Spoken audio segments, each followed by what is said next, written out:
ምዕራፍ 39 በዚያም ወራት የባቢሎን ንጉሥ የባልዳን ልጅ መርዶክ ባልዳን ሕዝቅያስ ታሞ እንደተፈወሰ ሰምቶ ነበርና ደብዳቤና እጅ መንሻ ላከለት። ሕዝቅያስም ደስ አለው። ግምጃ ቤቱንም ብሩንና ወርቁንም ቅመሙንና የከበረውንም ዘይት መሳሪያም ያለበትን ቤት ሁሉ በቤተ መዛግብቱም የተገኘውን ሁሉ አሳያቸው። በቤቱና በግዛቱ ሁሉ ካለው ሕዝቅያስ ያላሳያቸው የለም።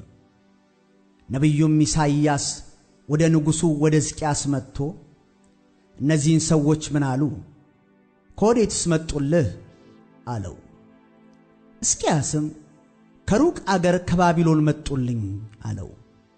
እርሱም በቤትህ ያዩት ምንድን ነው? አለው። ሕዝቅያስም በቤቴ ያለውን ሁሉ አይተዋል፣ በቤተ መዛግብቴ ካለው ያላሳየዋቸው የለም አለው። ኢሳይያስም ሕዝቅያስን የሠራዊትን ጌታ የእግዚአብሔርን ቃል ስማ።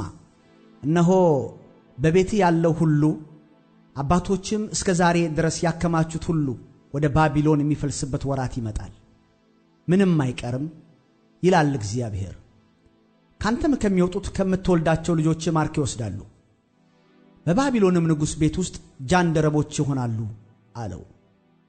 ሕዝቅያስም ኢሳይያስን የተናገርከው የእግዚአብሔር ቃል መልካም ነው አለው። ደግሞም በዘመኔ ሰላምና እውነት ይሁን አለ።